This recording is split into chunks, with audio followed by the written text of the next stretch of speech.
জঙ্গলের ভেতর দিয়ে চলছে গাড়ি, দুপাশে গাছেরা যেন নীরব প্রহরী, রাস্তা যেন আঁকা বাঁকা স্বপ্নের শিরা, পাতার ফাঁক গোলে রোদেদের ঝরে পড়া ধারা।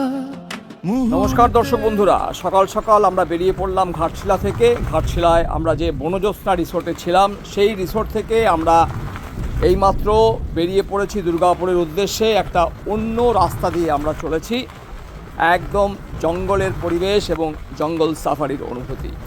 বনজ্যোৎস্না রিসোর্টের যিনি মালিক, সেই তাপস মাঝি বাবুর সাজেশনে আমরা এই রাস্তাটা নিয়েছি দুর্গাপুরে ফেরার জন্য। আপনারা যারা দুর্গাপুর, বর্ধমান বা আসানসোলের দিকে যাবেন, তারা কিন্তু এই রাস্তাটা দিয়ে এলে শুধুমাত্র যে আপনাদের একটা অসম্ভব ভালো লাগার জায়গা তৈরি হবে তাই নয়, প্রায় 35 কিলোমিটার আপনাদেরকে কম ট্রাভেল করতে হবে। পুরো জঙ্গলের মধ্যে দিয়ে রাস্তা, এবং রাস্তাটা যথেষ্ট ভালো, খুব একটা কোনো অসুবিধা হবে না। তো ওনার কথা মেনে, ওনার কথায় অনুপ্রাণিত হয়ে, অনুপ্রেরণা শব্দটাকে আবার অন্যভাবে নেবেন না, কিন্তু আমরা এই রাস্তাটা দিয়ে চলেছি। রাস্তাটা কিন্তু যথেষ্ট হাই অল্টিটিউডে রয়েছে। অরুদ্ধকে বলছি, হ্যাঁ দেখুন ডান দিকটা দেখুন, নিশ্চয়ই দেখতে পাচ্ছেন হাই অল্টিটিউড পাহাড় রয়েছে। আমরা ওই পাহাড়ের চূড়ার সঙ্গে একই লেভেলে এই মুহূর্তে চলেছি। ঘাটশিলা বেড়াতে এসে জঙ্গল সাফারি যে সম্ভব, মানে এখানে যে এরকম একটা স্কোপ আছে, সেটা কিন্তু আমার একদম জানা ছিল না। খুব সম্ভবত আপনারা যারা এই ভিডিওটা দেখছেন, তারাও এই বিষয়টা জানেন না। বিশেষভাবে অনুরোধ করব, সমগ্র ভিডিওটা দেখুন এবং এই কম জানা যাত্রাপথের যে সৌন্দর্য, সেটা আপনারাও আমাদের সঙ্গে উপভোগ করুন। রাস্তা আপনারা দেখতে পাচ্ছেন বেশ সরু, মাঝে মাঝেই গাড়ির উপরে পাশের যে গাছ সেগুলো চলে আসছে। অন্য দিক থেকে গাড়ি এলে কিন্তু পাশ কাটিয়ে যাওয়াটা বেশ অসুবিধের। আপনাকে সেক্ষেত্রে আগে থেকে সাইড নিতে হবে, এবং রাস্তার কোনো জায়গাটা সামান্য একটু বেশি চওড়া, সেইখানে আপনাকে পাশ কাটাতে হবে।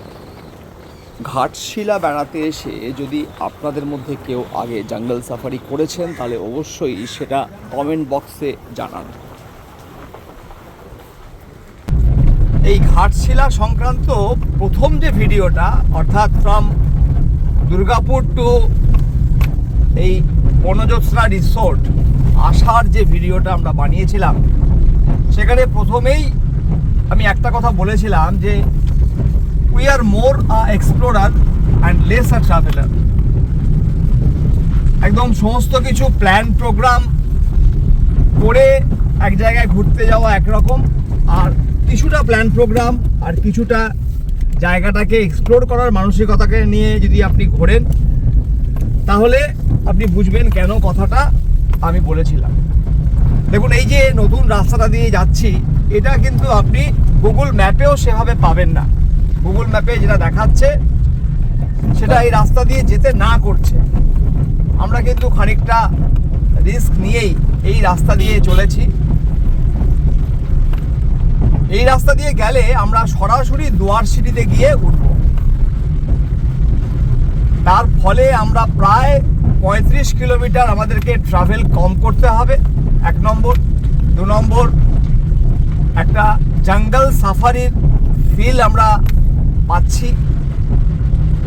আর 3 নম্বর হচ্ছে, যেহেতু আমাদেরকে কম ডিস্টেন্স ট্রাভেল করতে হবে, তাহলে এটা একই সঙ্গে বাজেট ফ্রেন্ডলিও হবে কিছুটা, এবং সময়ও কিছুটা বাঁচবে।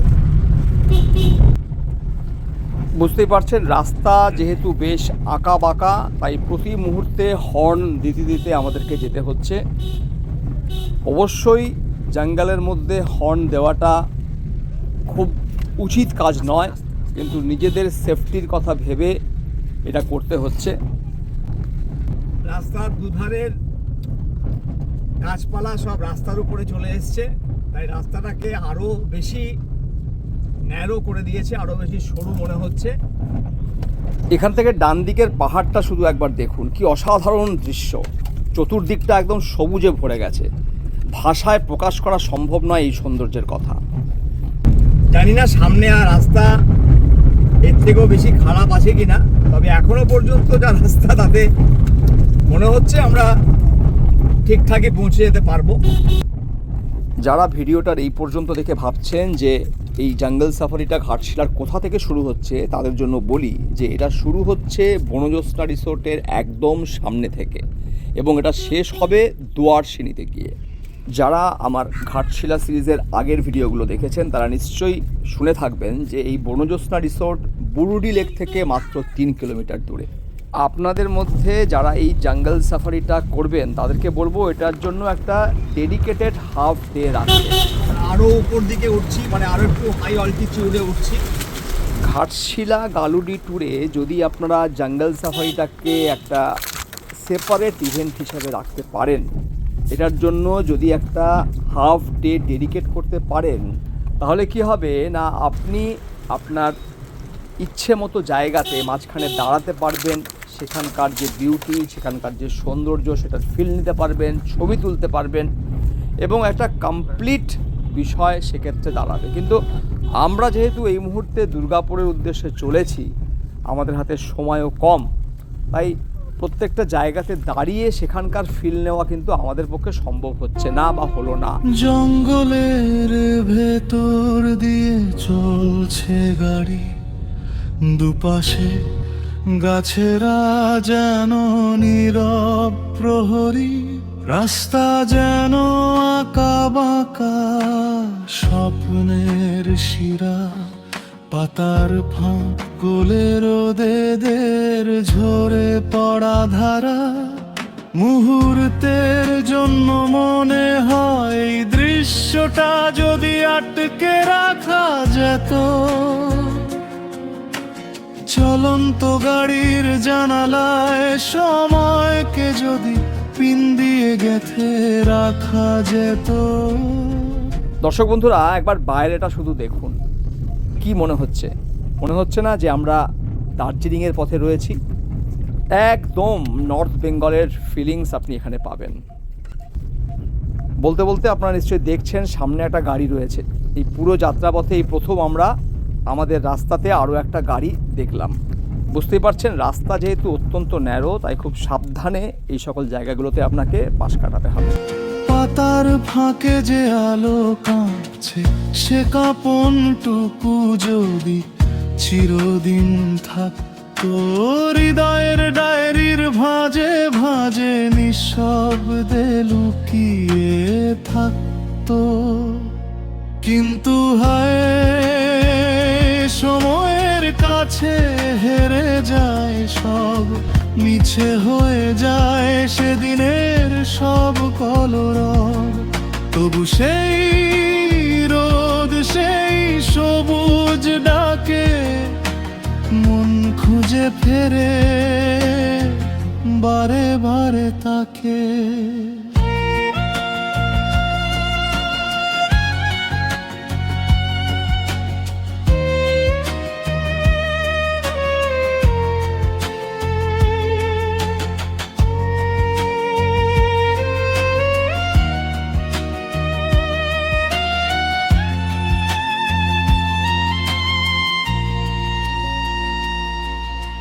ছায়ার গায়ে লাগে সোনালি দাগ, মনে পড়ে যায় সেদিনের আদুরে সোহাগ। সবুজের গন্ধে ভরে ওঠে বুক, কদিনের স্মৃতি এসে বসে পাশে চুপ। কথা কমে যায় সহসা, চোখে হয়ে ওঠে ভাষা এই পথের প্রতিটি বাঁকে। লুকিয়ে থাকে নতুন কোনো আশা, কিন্তু হায়, সময়ের কাছে হেরে যায় সব, মিছে হয়ে যায় সেদিনের সব কলরব। সামান্য কিছু জায়গাতে রাস্তাটা হয়তো সেরকম ভালো নয়, কিন্তু ওভারঅল যা রাস্তার অবস্থা তাতে করে অনায়াসে এই রাস্তা দিয়ে আপনি ফিরতে পারেন এবং নর্থ বেঙ্গল না এসেও নর্থ বেঙ্গলের ফিল কলকাতা থেকে মাত্র 250 কিলোমিটার, আর দুর্গাপুর আসানসোল থেকে 220 থেকে 230 কিলোমিটারের দূরত্বে এরকম একটা জায়গা সত্যি করেই অভাবনীয়। আপনারা ঘাটশিলা নিয়ে অনেক ব্লগ দেখেছেন, ঘাটশিলা হয়তো অনেকে ঘুরতেও এসেছেন, কিন্তু মনে হয় না আপনারা আগে এরকম একটা জঙ্গল সাফারি যে ঘাটশিলায় সম্ভব কিংবা সেই স্কোপ আছে সেটা আপনারা খুব বেশি মানুষ জানেন বলে। সেই রোদ সেই সবুজ ডাকে মন খুঁজে ফেরে বারে বারে তাকে।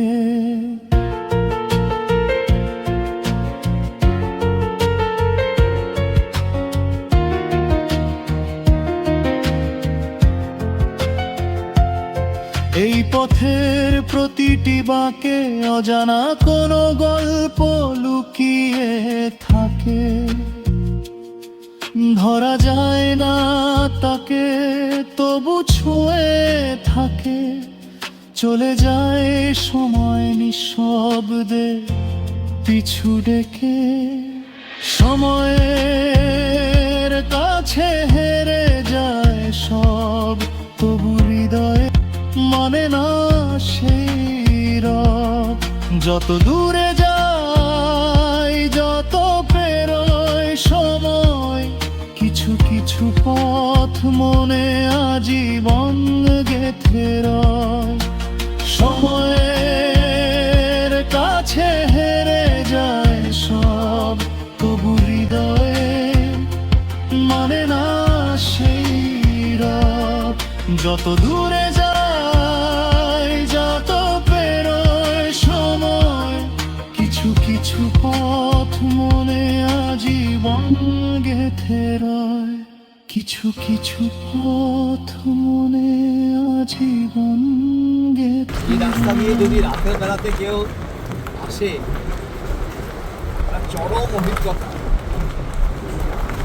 যদি ভবিষ্যতে কোনোদিনও আবার এখানে আসি তাহলে অবশ্যই এই রাস্তাটা রাতের বেলায় কভার করার ইচ্ছে রয়েছে। আপনাদেরকেও বলছি, আপনারাও চাইলে এটা রাতের বেলা কভার করতে পারেন। যে রোমাঞ্চকর অভিজ্ঞতা আপনাদের হবে, that will be second two নান। দর্শক বন্ধুরা, আমরা যে বেশ দ্রুত গতিতে গাড়ি চালিয়ে চলেছি সেটা নিশ্চয়ই আপনারাও ফিল করতে পারছেন। এই রুটে এলে যে আপনাকে খুব ভালো গাড়ি চালাতে জানতে হবে এরকম কিন্তু একদমই নয়। শুধুমাত্র রাস্তার উপরে নজর রেখে এবং হর্ন বাজাতে বাজাতে আপনাকে যেতে হবে, শুধু এইটুকুনি ফলো করতে হবে। কারণ রাস্তাটা বেশ ওয়াইন্ডিং, অর্থাৎ আঁকা বাঁকা রয়েছে। সুকুন্ত, আপনারা বুঝতে পারছেন কি না, কিন্তু আমরা কিন্তু বেশ উঁচুতে আছি। মানে আমাদের ডান দিকে কিন্তু বেশ অনেকটা ডেপথ আছে, অনেকটা গভীর। যে কোনো বাঁকে আপনার সামনে যে কোনো সময় গাড়ি চলে আসতে পারে, কোনো জানোয়ার চলে আসতে পারে। আমরা অবশ্য এখনো পর্যন্ত কোনো জন্তু জানোয়ারের দেখা পাইনি। জন্তু জানোয়ার দেখতে গেলে হয়তো এখানে একটু স্টে করতে হবে। দর্শক বন্ধুরা, আপনারা তো দেখতে পাচ্ছেন ওই দূরে দেখুন গাড়িগুলো যাচ্ছে, মানে আমরা দুয়ারছিনি পৌঁছে গেছি। আমরা এখন একটা অন্য রাস্তা দিয়ে এলাম, রাস্তাটা তো আপনাদেরকে দেখালাম। খুব খারাপ রাস্তা নয়, খুব মানে আরামসে চলে আসবেন। আপনি অল্টো গাড়ি থাকুক, আপনার মারুতি 800 থাকুক, কোনো অসুবিধা নেই, খুব সুন্দরভাবে চলে আসতে পারবেন। দেখুন ওই দেখুন গাড়িগুলো যাচ্ছে, ওইটা হচ্ছে মেন রোডটা। মানে আমরা ওই রোডটা দিয়ে গিয়ে ওই যে পাহাড়টা, ওই পাহাড়টা দিয়ে আমরা পৌঁছেছিলাম ওইখানে। আর আমরা সেটা না করে এখন সোজা চলে এলাম।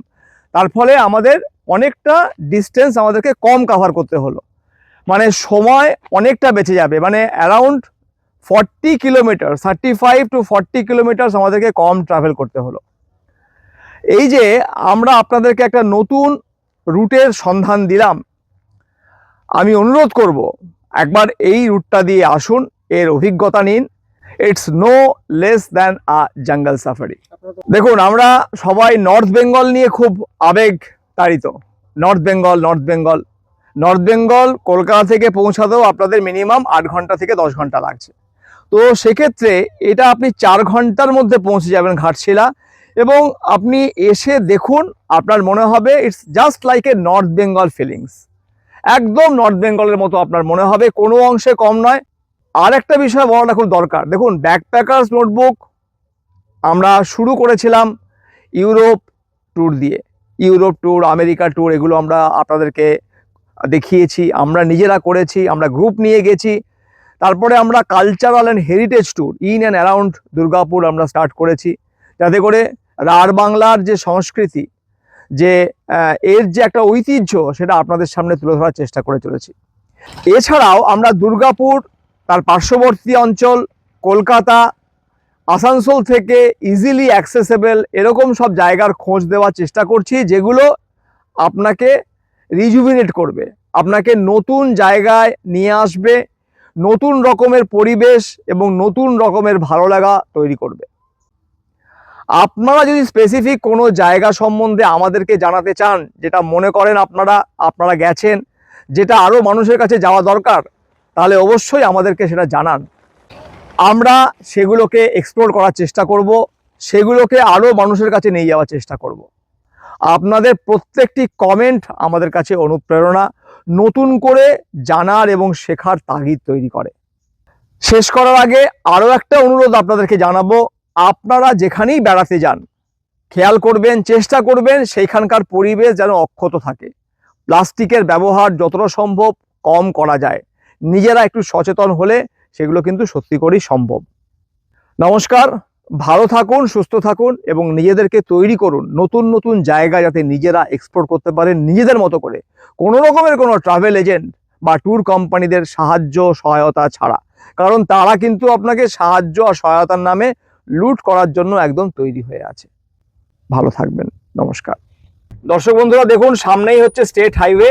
আমরা সোজা চলে গেছিলাম, এখন আমরা যেহেতু দুয়ারসিনির ঠিক আগে আমরা স্টেট হাইওয়েটা পেয়ে গেলাম, তাই আমরা এখন ডান দিকে টার্ন নিচ্ছি এবং এই রাস্তাটাই আমাদেরকে দুর্গাপুর নিয়ে যাবে বান্দোয়ান হয়ে। একটুখানি গেলেই দুয়ারসিনি, যার কথা আমি আপনাদেরকে প্রথম ভিডিওতে বলেছিলাম, এবং সেখানে যে আমি 2008 সালে এসেছিলাম সে গল্প আপনাদের সঙ্গে করেছি। দেখুন এখন আপনারা দেখতেই পাচ্ছেন সামনে রাস্তা, খুব ভালো রাস্তা। একটু পরেই আমরা দুয়ারসিনি ঢুকছি, আর তারপরে আমরা সেখান থেকে বান্দোয়ান হয়ে বাঁকুড়া হয়ে আমরা দুর্গাপুর পৌঁছাবো। চলন্ত গাড়ির জানালায় সময়কে যদি পিন দিয়ে গেথে রাখা যেত, পাতার ফাঁকে যে আলো কাঁপছে, সে কাঁপনটুকু যদি চিরদিন থাকতো হৃদয়ের